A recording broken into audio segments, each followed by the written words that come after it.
Hola, hola, buenas tardes, estimados amigos de Radio Pentagrama. Estamos iniciando el programa de todos los viernes llamado La Billetera, programa de economía que tenemos en Radio Pentagrama con todo gusto para la comunidad de Constitución y todos aquellos que nos puedan escuchar y ver a través de la página radiopentagrama.com, fanpage, también en el fanpage de Radio Pentagrama y en el, ¿cómo se llama? En YouTube, ¿no? En YouTube, La Billetera Sí, bueno, Podcast, nuestro canal de YouTube, nuestro canal de YouTube. para todos quienes quieran verlo, que no lo pudieron oír Claro, cuando estábamos al aire. ya están varios capítulos para atrás, pues es como una serial esta. Exactamente, exacto. Así es que muy buenas tardes a todos, bienvenidos al programa y les presento de inmediato a Ignacio Castro, que es el centro del programa, porque él es el economista, no yo que soy solo el telonero. Vamos de inmediato entonces a iniciar los temas que don Ignacio nos trae para el día de hoy. Bueno, buenas tardes, queridos auditores.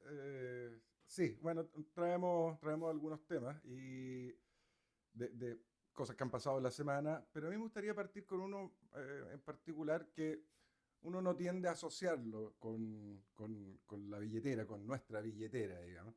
Y es lo que está sucediendo en Venezuela y con todo este movimiento de la Armada de Estados Unidos en busca de Maduro y compañía limitada.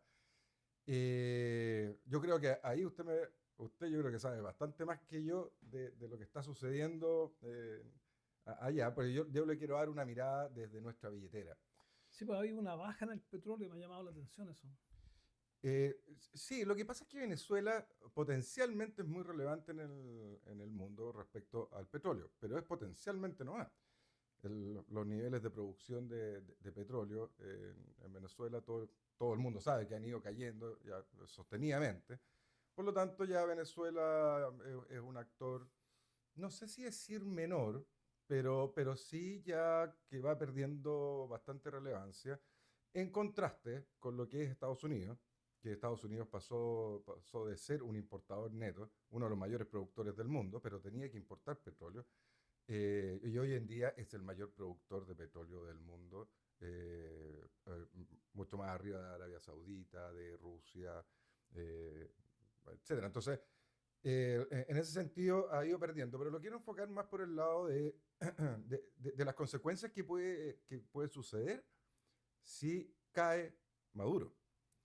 La caída de Maduro políticamente sería tremendamente fuerte para todo el continente, para toda Latinoamérica, porque desde Venezuela, al igual que desde Cuba, recordemos que Cuba es un país que ya lleva demasiado, ¿cuánto? Desde el año 59, ¿no? Que está bajo el régimen castrista. eh, es un país tremendamente empobrecido, pero antes por lo menos recibía cierta ayuda, primero de Rusia y luego de Venezuela. Recordemos que la ayuda de Rusia bueno, Cuba le vendía azúcar y le vendía azúcar a unos precios pero exorbitantes. Y bueno, y así se mantenía la economía cubana. Eso se perdió después de la caída del muro de Berlín. Y luego, bueno, entró Chávez en Venezuela y bueno, Venezuela empezó a sostener a Cuba a través de los recursos que generaba el petróleo. Bueno, Venezuela ha seguido cayendo, ya no puede seguir sosteniendo a Cuba y por lo tanto Cuba está en un nivel, no sé si llamarlo ni siquiera económico, pero hay un desastre en Cuba en donde uno de los grandes ingresos o de los pocos ingresos que ya le quedaba al gobierno cubano era el turismo. Y el turismo está cayendo fuertemente también por esta misma razón Ha de caído que. casi un 40%. Exacto. Entonces, la cosa está muy complicada entre Cuba y Venezuela. Y entre Cuba y Venezuela se manejan todos los hilos de todos estos movimientos de izquierda revolucionaria, que están afectando a muchos países de Latinoamérica, particularmente nosotros sabemos que tenemos infiltración. De hecho, hay antecedentes de que en octubre del 2019 hubo guerrillas que se internaron en Chile, guerrillas especializadas en vandalismo urbano. Entonces, y eso se repite en muchas partes. Recordemos que Bolivia estaba incluso ya con Irán trabajando. eh, Colombia con Petro, también muy complicada con ese tipo de cosas. Nicaragua. Y así Brasil. Entonces, el efecto de Venezuela, políticamente hablando, en todo lo que es Latinoamérica, es tremendamente potente. Ahora, perdón. Ahora, ahí hay un efecto en donde si cae Maduro, se empiezan a desmoronar todas estas piezas, que bueno, va a pasar el tiempo y se van a empezar a armar de nuevo, porque la verdad es que la izquierda tiene una capacidad de reconstruirse bastante asombrosa, pero al menos una caída de Maduro va a significar eso. Y lo otro que va a significar es que efectivamente Venezuela va a empezar a retomar. Venezuela es un país muy rico. Venezuela es un país no era desarrollado, pero era uno de los países más avanzados, si es que no era el más avanzado de toda Latinoamérica. Y fácilmente, a través del tiempo, obviamente, pero tienen esa potencialidad de empezar a volver a ser lo que fueron. ¿Y qué va a pasar con los 8 millones de venezolanos que han salido de ese país? Va a haber una proporción de ellos que van a empezar a volver a su país. Van a empezar a reconstruir su país y van a empezar a armar una economía tan dinámica como la que tuvieron. ¿Y qué va a pasar con Chile? ¿Qué va a pasar acá en Chile? Nosotros aquí en Chile tenemos alrededor de, si no me equivoco, 730.000 venezolanos, ya sea legales, en forma legal o en forma ilegal. Eh, Más allá de todo lo que es la delincuencia que Chile está viviendo, de estas nuevas formas de delincuencia que aquí en Chile no se conocían, el sicariato, todos estos homicidios que hay terribles. Más allá de eso, sacando eso de la ecuación, nosotros tenemos 730.000 personas que equivalen a alrededor de, Venezolanos. o sea, venezolanos, Pues tenemos casi 2 millones de inmigrantes. exactamente, y que equivalen a un 4% de la población, de toda la población de Chile. De consumidores, además. Estamos hablando de consumidores, estamos hablando de trabajadores, estamos hablando de personas que aportan al Estado a través de sus impuestos. Puede existir un regreso masivo de venezolanos a su país y nosotros como economía lo vamos a resentir. Eso no nos va a costar gratis. Acá hay el mayor porcentaje de venezolanos que están aquí en Chile, están aportando, están trabajando, se han integrado a la sociedad chilena. Hay muchos profesionales. Hay profesionales, hay emprendedores, hay muchos venezolanos que están haciendo cosas muy buenas aquí en Chile. Bueno, ¿qué va a pasar con nuestra economía si se van?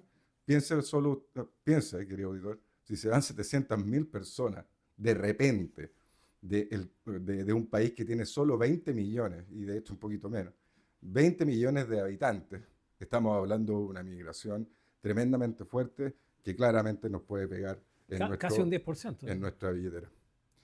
Así No, que, sí, perdón. no, es un 4%. Un 4%. Sí. Un 4% de la población chilena es venezolana.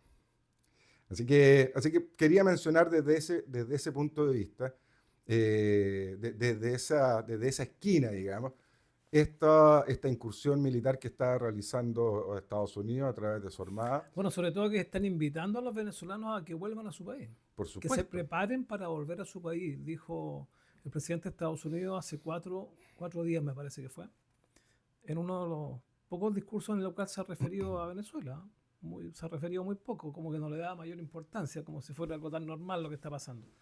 Para ellos parece que sí. Y se refirió precisamente que le dijo, le mando un mensaje a los venezolanos del mundo que se preparen para volver a su país. Lo dijo en el buen sentido de la palabra. Sí. Y va a suceder. Si una caída de Maduro y de todo ese clan, ahora, va a transformar lo que va. O sea, de partida Venezuela va a volver a ser democrática. Y ya efectivamente y van a empezar a producir petróleo en un par de años. Yo creo que pueden echar a andar la máquina. Por supuesto. Hacer las mantenciones que corresponda, renovar lo que tienen que renovar, lo que no se ha hecho durante muchos años. Por supuesto. Sí, Venezuela cometió un error, no sé cómo llamarlo, ¿eh? ideológico y práctico. El práctico fue al que nosotros nos podemos referir desde el punto de vista económico, porque cambiaron a muchos ejecutivos del petróleo que trabajaban en el mundo del petróleo y los reemplazaron por activistas políticos. Y estos no supieron manejar bien, por supuesto, la empresa del petróleo. Y uno de los principales errores que cometieron fue no renovar los repuestos, por así decirlo. Sí, claro. No hacerle la mantención adecuada. Tecnológicamente se quedaron atrás y llegó un momento en que hay una pila de empresas directas e indirectas del cobre que sencillamente no están produciendo nada porque se quedaron sin repuestos para echar a andar la maquinaria, digamos. Así es. Porque no se preocuparon en su momento de hacerle la mantención adecuada. Entonces ahora no solo no tenían el problema de los repuestos, sino que ahora tampoco tenían plata para comprarlo, porque están con problemas. Entonces, eso de partida se va a arreglar rápidamente, porque van a llegar los préstamos norteamericanos y a lo mejor ellos mismos invierten directamente, qué sé yo. Pero esa cuestión va a marchar rápido, en 2-3 años va a estar el petróleo de nuevo arriba. Además hay que saber que el petróleo venezolano no se puede refinar más que en Estados Unidos. Sí, exactamente. Estados Unidos es el único país que refina el petróleo venezolano. No hay esa tecnología en otro país del mundo. Efectivamente. Y estaban produciendo el 20% de lo que producían hace 10 años. El 20%, o sea, nada. Sí, pero eso también muestra la potencialidad que tiene Venezuela en retomar su economía, digamos, Bueno, partiendo... yo creo que tiene esa potencialidad porque la gente debe estar, ¿cómo te podría decir?, deseosa, ansiosa por recuperar el estatus económico que tenían tan solo hace 20 años atrás. Así es. Cuando se empezó a destruir esto, digamos. Así es. Y bueno, ya Estados Unidos, por supuesto, lo tildan de imperialista. Estados Unidos lo que está haciendo, lo está haciendo única y exclusivamente por el tema del narcotráfico y por este tema de los soles, del cartel de los soles. Mira, es bien importante analizar un aspecto de este tema. Fíjate tú que los norteamericanos declararon al gobierno entero, lo declararon terrorista. Entonces uno se pregunta, pero ¿cómo terroristas? No porque sean de izquierda. Narcoterroristas. Y por esa razón hay 3 juicios, 2 en Nueva York y otro no me acuerdo qué otro estado norteamericano, en el cual tiene orden de arresto Maduro. Y Maduro y varias personas más de la cúpula militar de Venezuela. Recuerdo un caso de una familia, 3 que fueron secuestrados, los tuvieron secuestrados durante 2 años en Venezuela.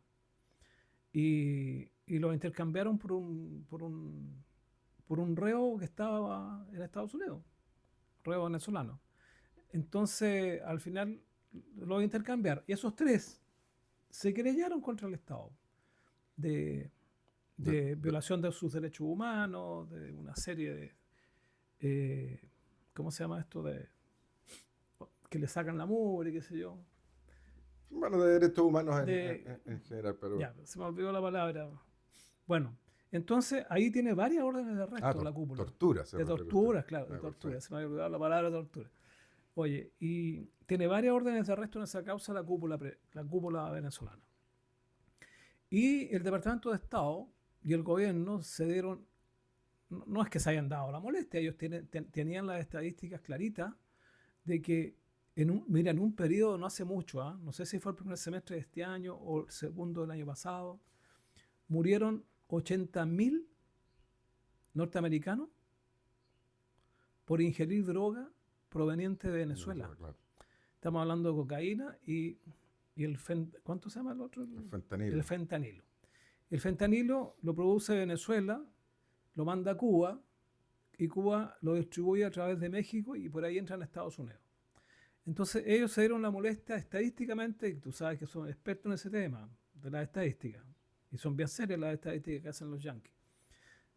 Se dieron cuenta que en ese periodo de tiempo, que era menos de un año, 80.000 norteamericanos murieron por efecto de las drogas importadas, mandadas por Venezuela, a través de los conductos que ellos tienen. Y eso es mucho más grave que hayan muerto 2.000 o 3.000 personas para el 11 de septiembre, por ejemplo, en las bombas que pusieron Osama Bin Laden puso En las Torres en Gemelas. las Torres Gemelas.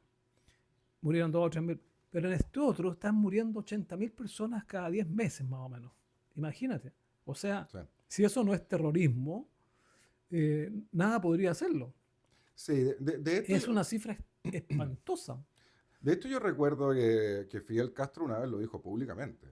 Dijo, o sea, nosotros vamos a atacar a Estados Unidos con pura droga.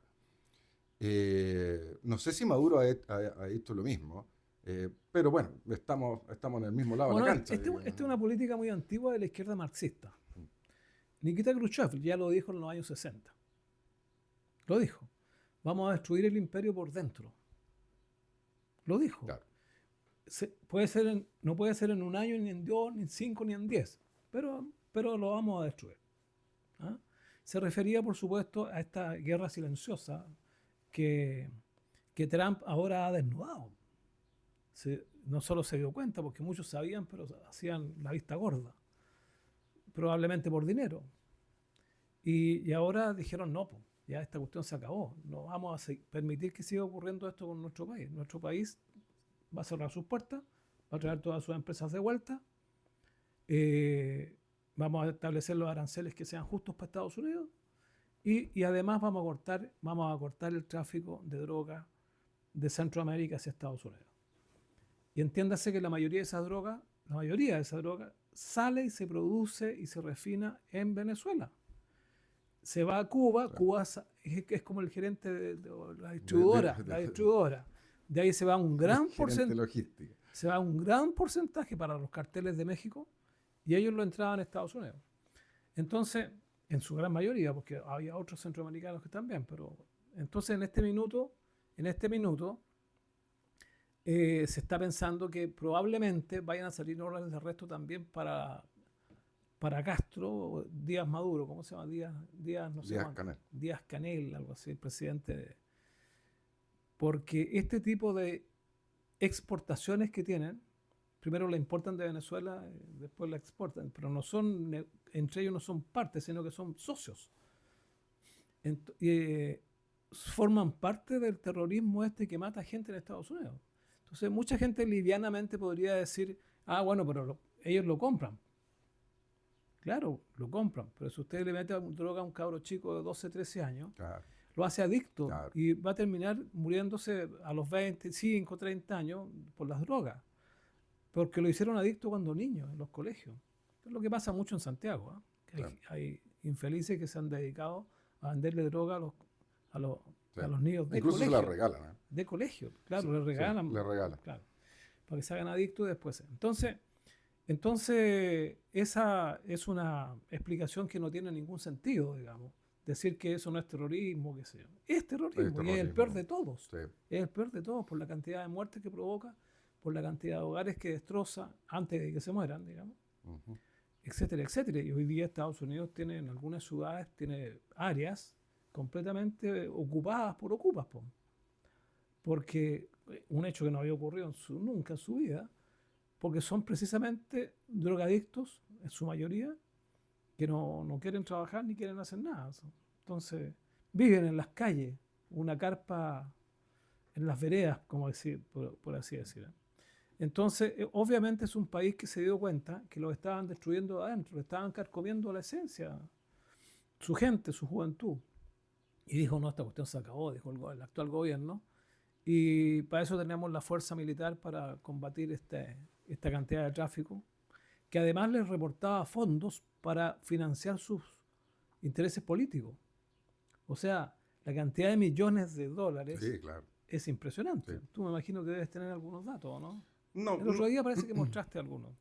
Sí, no traigo datos sobre lo que es no sé si llamarle mercado, pero sí la industria Mira, pero del desde que narcotráfico. la Pero yo- Armada norteamericana rodeó todo el océano frente a Venezuela, les cortó el correo o los pasos por los cuales salía la droga. Sí.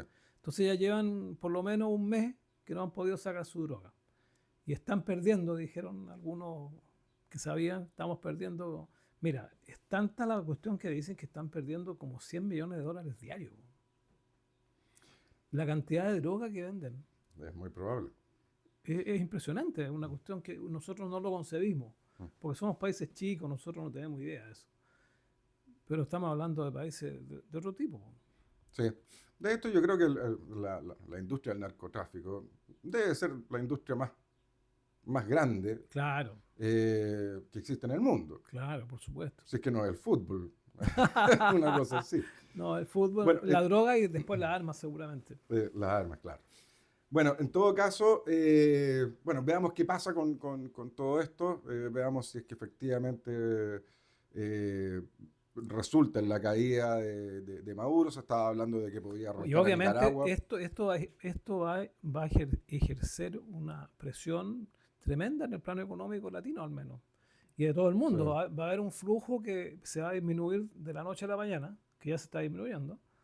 Y por supuesto que va a provocar problemas. Sí.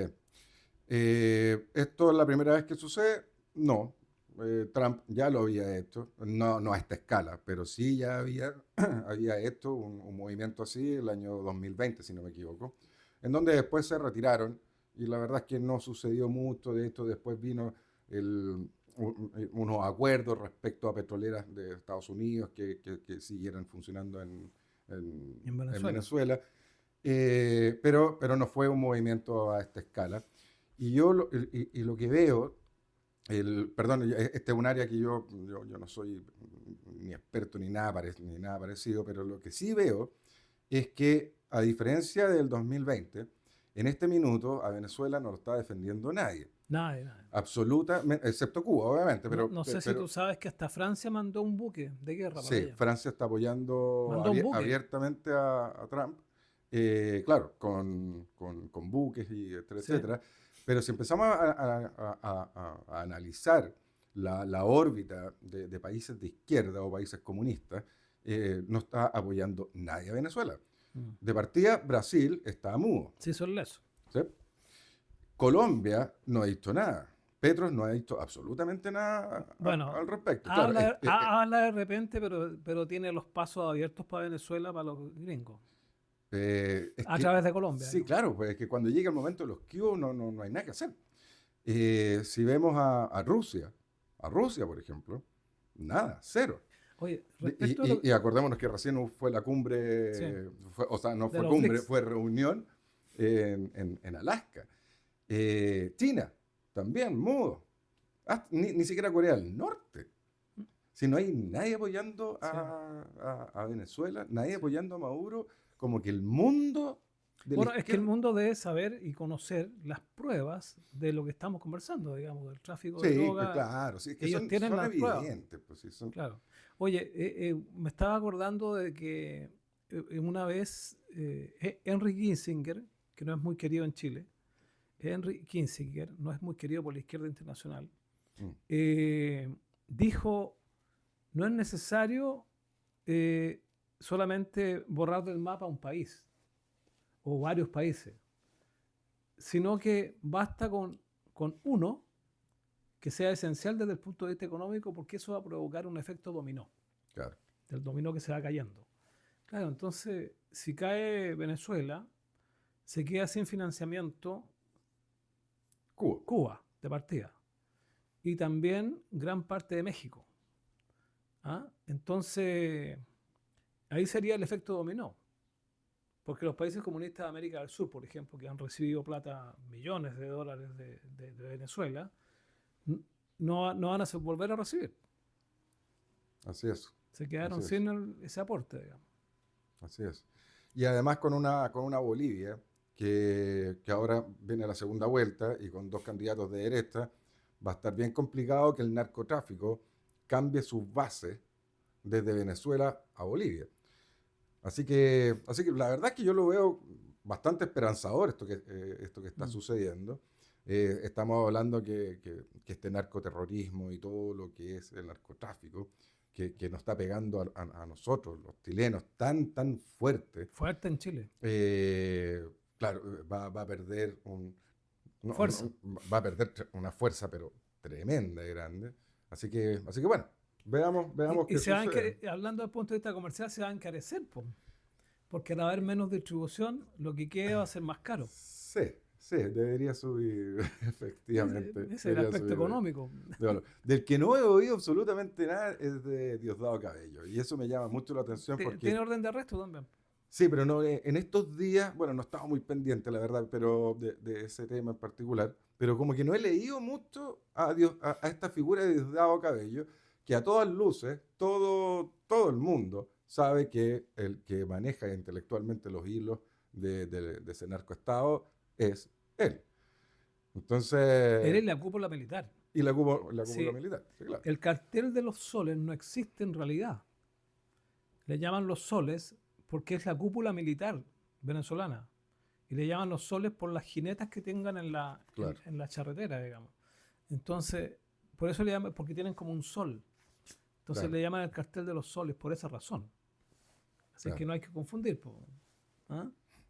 Así que bueno, Es la cúpula militar, impresionante. así que Impresionante que sean los generales, sí, claro, coroneles. sí, claro, Mm. exactamente. Así que bueno, noticia en desarrollo, como dicen los periodistas, Ah, de veras. y vamos viendo qué es lo que va sucediendo. Pero pasemos ahora A Chile, a Chile, a a Chile. temas criollos, a temas de Chile. Tenemos dos temas, uno que quedó pendiente de la semana pasada y otro que sucedió durante la semana. No sé si seguimos o vamos a ¿Cuál pausa. tema? ¿Tenemos que ir a pausa? Tenemos que ir a pausa, don Vamos a la Ignacio. pausa. Vamos a la pausa entonces comercial y volvemos en unos breves minutos con la billetera de Radio Pentagrama de Constitución.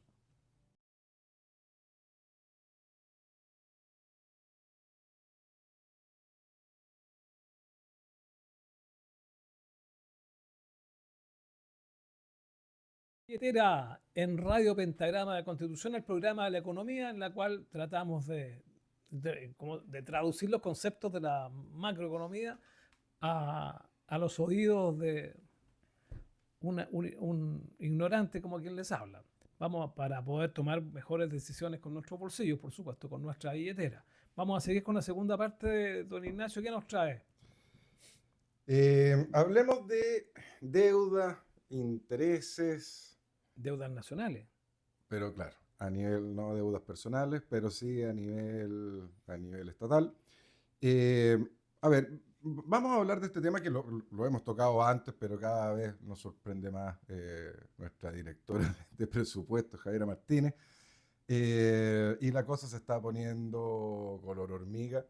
Y yo quiero que auditores esto lo tomen no en forma, porque uno tiende a tomar este tipo de cosas, la deuda soberana, qué sé yo, los intereses que paga el Estado por esa deuda soberana, uno tiende a tomarlo como algo lejano, como algo poco tangible, como algo que a mí no me va Afectar. a afectar.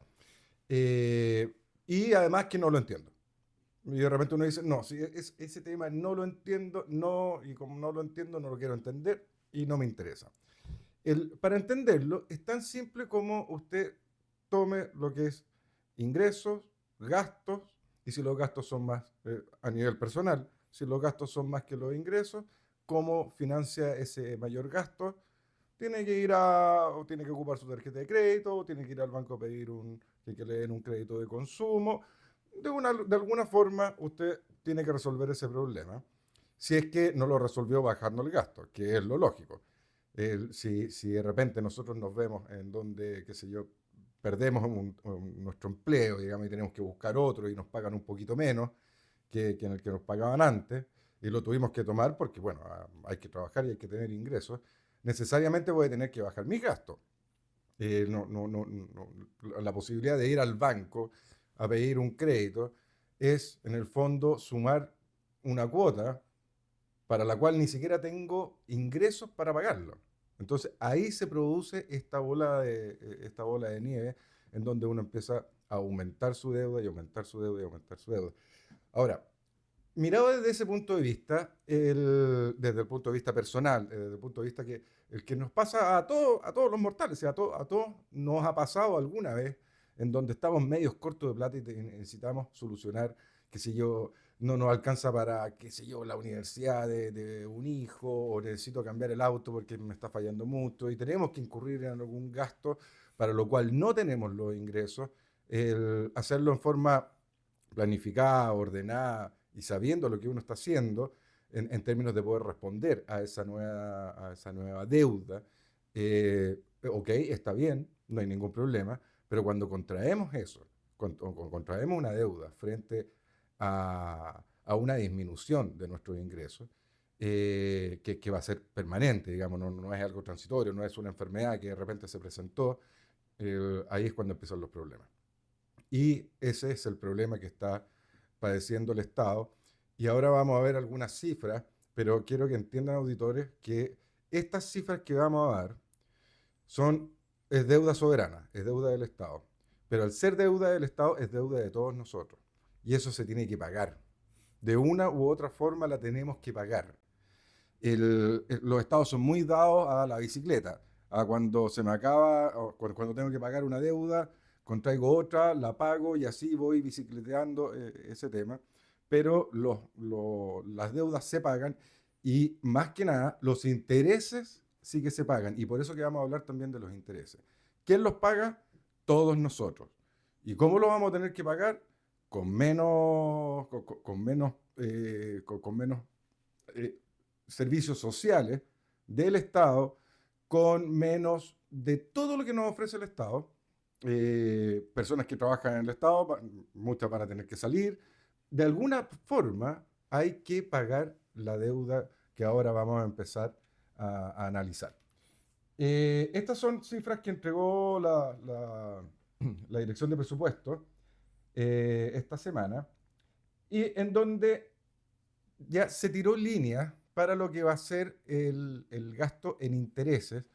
Ojo, auditores, estamos hablando de solo intereses. Aquí no se está pagando un peso de deuda, sino que se está pagando solo intereses. Y se tiró línea para el año 2026, 27, 28 y 29. Esos 4 años, que básicamente son los 4 años del próximo periodo presidencial. Y se estima un gasto en intereses anual levemente superior o en torno a los 5.000 millones de dólares. Eso es lo que Chile tiene que pagar solo en intereses, sin terminar con ninguna deuda. Es decir, en 4 años, Chile va a tener que pagar 20.243 millones de dólares, no estamos hablando de pesos, 20.243 millones de dólares solo en intereses. ¿De dónde va a salir esa plata? De su billetera, querido auditor. Lamento decírselo. De su billetera, de mi billetera, de la billetera de don Carlos, de la billetera del equipo, de la billetera de su mamá, auditor, la billetera de todos. El 2025, Chile va a terminar con una deuda del 42,2% del PIB. Esos son la módica suma de 130.000 millones de dólares. Pero quedémonos con la cifra que tenemos que pagar de intereses, 20.000 millones de dólares. 20.000 millones de dólares. Estaba revisando la capitalización bursátil de la Bolsa de Comercio respecto a las empresas más grandes, porque se produjo un hito. Siempre el Banco de Chile había sido la empresa chilena más grande, de mayor valor, digamos, la más cara. Si usted quiere comprar el Banco de Chile, esa es la empresa más cara de Chile. Y recientemente fue superada por LATAM, por LATAM Airlines. Ahora LATAM se transformó en la empresa más cara. ¿Usted sabe cuánto cuesta LATAM? ¿No? Hay un grupo, de estos cuestan más o menos todos, están todos... No le he querido comprar. No le he querido comprar. LATAM cuesta alrededor de unos 14.000 millones de dólares.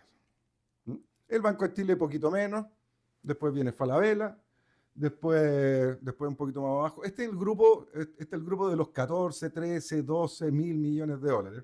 Después de Falabella viene Sokimich, Santander, Enel, y como para completar ese grupo está Copec. Pero pensemos en LATAM o en Falabella, qué sé yo, que cuesta 14.000 millones de dólares. Nosotros tenemos que pagar solo en intereses 20.000. O sea, casi podríamos comprar 2 veces todo lo que es la aerolínea LATAM o nuestra querida LAN Chile para traerla, traerla más cercana. Estamos hablando de una compañía no sé, 350 aviones, estamos hablando de una compañía tremendamente grande.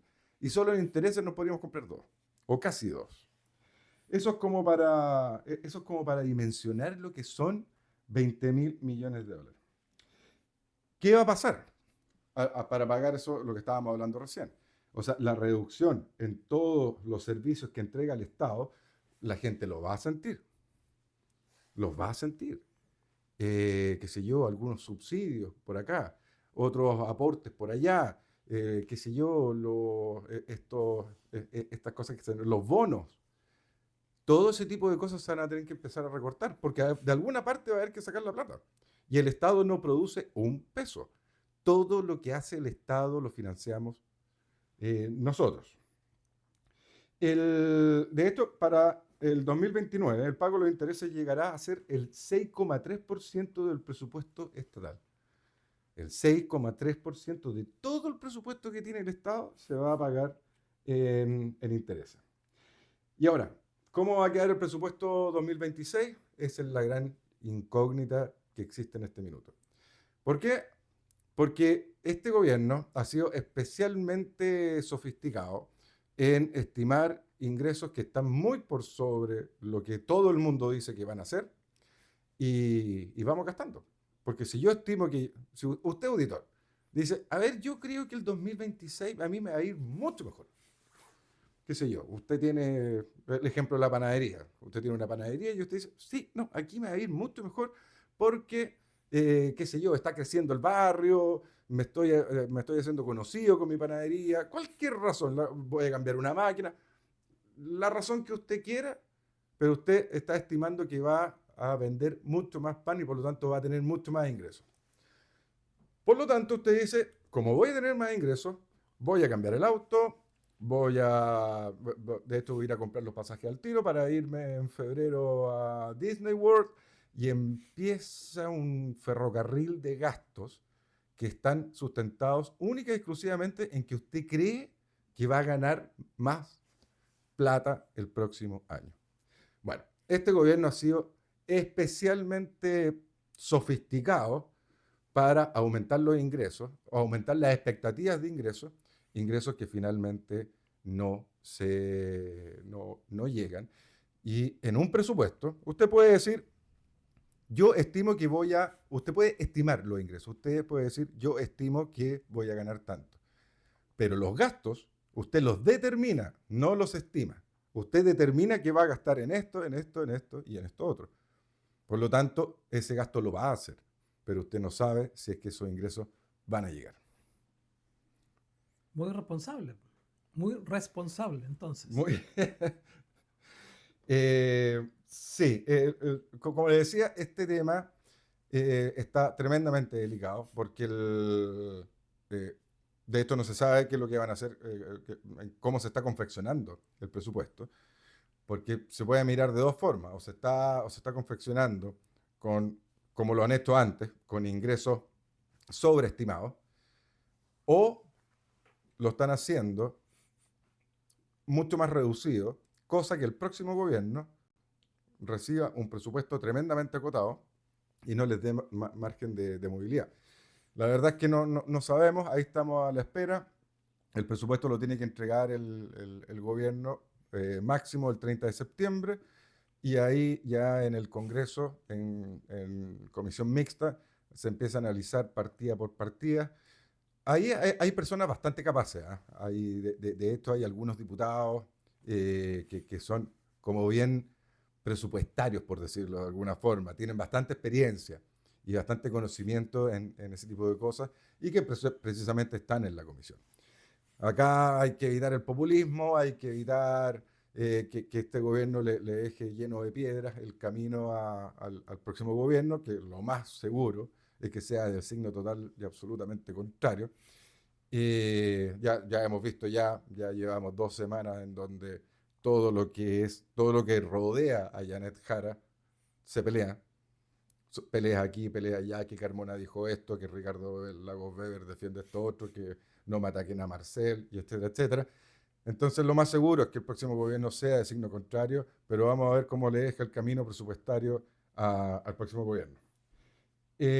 Como para terminar con este tema, hoy día en el diario salió el informe del Consejo Fiscal Asesor, Autónomo, perdón, y ese consejo, como bien es un consejo autónomo, estatal, del Estado, pero es total y absolutamente autónomo y tiene la misión de estar apoyando al Ministerio de Hacienda, específicamente a la Dirección de Presupuesto, en su trabajo e ir prendiendo luces rojas cuando la cosa no está muy bien y luces verdes cuando la cosa está mejor. ¿Qué es lo que dijo en su informe este consejo? Que las proyecciones de la DIPRES, primero dijo, que las proyecciones de la DIPRES se ajusten a la realidad y no a expectativas legislativas. ¿Y por qué dijo que se ajusta a expectativas legislativas? Por lo que conversábamos hace poco respecto a la estimación de los ingresos. La DIPRES estimó ingresos tremendamente altos, producto de algunas modificaciones legislativas o de nuevas leyes, como por ejemplo la ley de cumplimiento tributario. Y la verdad es que no resultó muy bien ese tema.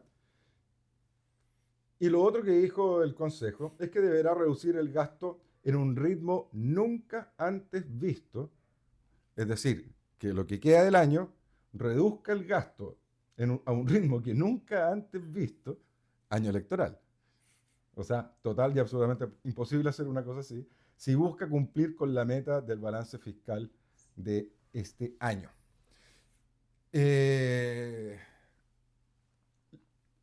La, la irresponsabilidad, porque esto ya es una irresponsabilidad, con que se está manejando el tema de las platas y cómo se está gastando y cómo va aumentando la deuda y como les digo, le va a pegar especialmente a la clase media y a los más pobres. Y esto ya es una realidad. No es que vamos en camino, no es que si no hacemos algo ahora, si hacemos algo ahora nos salvamos. No, si ya la deuda la tenemos. Ya la deuda la tenemos. Entonces, por eso que de repente el Inmatei ha salido a decir que tiene que reducir el gasto en los primeros 3 años, creo, creo que dijo 7.000 millones de dólares. José Antonio Kast en la misma línea, con otra cifra, pero en la misma línea. Y claro, y de repente lo acusan de populista, por decir una cosa así, de populismo no tiene nada, porque ahí va a haber gente que va a sufrir.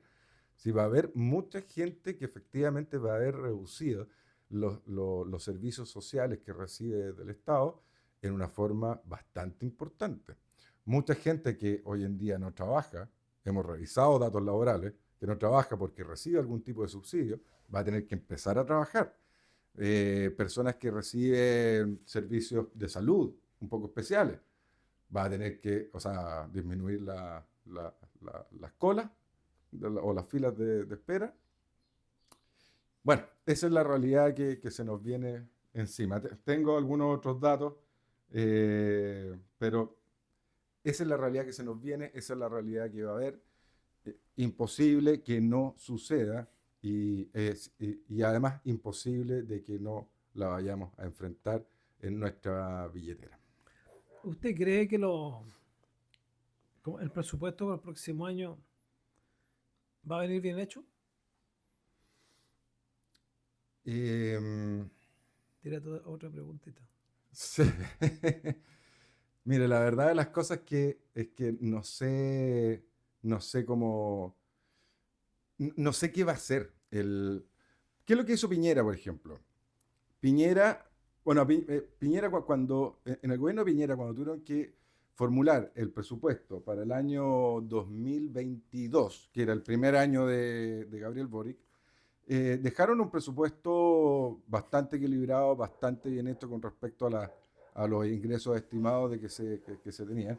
Y además hubo una reducción, una reducción fulminante del gasto. ¿Pero por qué fue tan fulminante? Porque el año 2021 el gasto por pandemia fue tremendamente alto.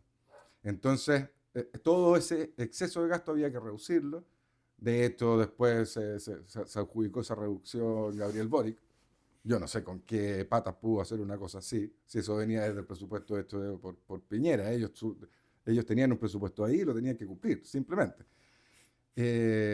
No sé qué va a hacer este gobierno, no sé qué va a hacer con respecto a la estimación de ingresos, no sé si va a dejar partidas importantes del gasto presupuestario, eh, qué sé yo, amarradas a cosas políticas, la verdad que lo desconozco. Pero si los presupuestos anteriores anduvieron como las pailas, po. Sí, pero es que hay una forma que es adrede de que anden mal. Por eso te digo, si tú confías en que va a ser bueno el próximo presupuesto. Es que va a depender de cómo quieran. A ver, hablemos acá, pongamos las cartas sobre la mesa. ¿Qué presupuesto va a tratar de realizar este gobierno? El presupuesto que más pueda dificultar la tarea del próximo gobierno. Ese es el mantra que va a haber en la elaboración. Ahora, ¿se va a tratar de limpiar eso en el Congreso? Sí, se va a tratar de limpiar, pero en el Congreso hay de lado y lado. Entonces no sabemos qué es lo que va a suceder. Ahora, ¿cómo dificulto a la próxima administración? ¿Cómo le pongo piedra en su camino? La verdad es que hay varias formas de hacerlo presupuestariamente. No sé cuál vayan a elegir. No sé cuál vayan a elegir. Tal vez me incline a un presupuesto holgado en ingresos, cosa de después acusar al próximo gobierno de que no obtuvo los ingresos que estaban presupuestados y atribuirle a cualquier cosa, digamos. Porque aquí es cosa de, no sé, pues, multipliquemos por 3. A ver, ¿cuánto podemos tener de ingresos, por ejemplo, por concepto de impuestos que vengan del litio? Ya, a ver, ¿a qué precio? A tal precio. Ya, ok. Y se tira y uno establece una cifra. Ya, pero si subimos ese precio, ¿en cuánto no? Y se lo subimos un poco más y un poco más. Bueno, y se establece el precio objetivo mucho más alto de lo que efectivamente es posible que suceda. Y ahí ya están sobreestimados los ingresos. Y como están sobreestimados los ingresos, rellenan las partidas de gastos presupuestarios y vamos gastando plata. Y después cuando no hay que pedir prestado. Es así más o menos funciona este tema. Yo creo que va a ser todo, además de mal hecho, va a ser con mala intención. Esa es mi idea. Yo creo, Obvio, yo creo. obvio. Si todas las platas que se han perdido en los últimos años, naturalmente que van a aflorar en la campaña política del año 2029, Sí, ahí van a aflorar. sí, sí, Una exactamente. parte se la echaron al bolsillo y la otra parte está para la campaña esa. Sí. En todo caso, eso es algo que nunca ha sucedido, ¿eh? Nunca se ha elaborado un presupuesto notoriamente mal hecho para un próximo gobierno, para perjudicar a un próximo gobierno. Eso no se ha hecho nunca. De esto en la DIPRES. Lo que pasa es que en la DIPRES trabaja gente muy, muy profesional, ¿Qué es la DIPRES? la dirección de presupuesto. Trabajan personas, estamos hablando de ingenieros comerciales, economistas, que son de carrera en la dirección de presupuesto. Son personas que saben mucho y que hacen una extraordinaria pega. Lo que pasa es que donde manda capitán no manda marinero. Y ahí lo determina, qué sé yo, el ministro de Hacienda, que es el jefe máximo, y después El viene, poder político. claro, y después viene Javiera Martínez, que es la directora, que la pobre Javiera Martínez, la verdad, que no debe entender absolutamente nada de lo que ve ahí, o muy poco, pero claro, tiene un equipo muy profesional atrás. Entonces, en estas situaciones, hacia atrás, qué sé yo, del paso de Eduardo Frei a Lagos, de Lagos a Bachelet, de Bachelet a Piñera y así, no, la verdad es que no, yo no recuerdo que haya habido una elaboración de presupuestos maliciosamente hecha para, eh, para empedrar el camino de la administración de los gobiernos que siguen. Eso no ha sucedido nunca. Vamos a ver qué sucede ahora. Pero los otros tampoco tuvieron estallido social. No, no, pues, Piñera es el único que lo ha tenido. Ya, pues por eso te digo. Bueno, Augusto Pinochet tuvo varios también. No, pero no de esa magnitud. El, No sé, ¿ah? No, jamás había quemado todo Chile. No, de acuerdo, de acuerdo. Pero es que durante ese periodo se alcanzaron a contener, qué sé yo, alcanzaban a durar un día y se contenían. Acá no se contuvo absolutamente nada. No, por eso te digo, nunca había ocurrido en Chile esto. No, no, nunca. Nunca. No, a esa escala, la verdad es que nunca. Me dio vergüenza un día un argentino en un medio de comunicación dijo, ja, ja, ja, ja, ja, nosotros protestamos, pero no destruimos nuestro propio país. Sí, exacto. Así lo dijo, tal cual, ¿ah? Sí. Me dio vergüenza. Sí, sí, la verdad que fue como, es como cuando uno mira hacia el suelo nomás porque no da para dar la cara ¿Te queda algún en otro esa. tema o no?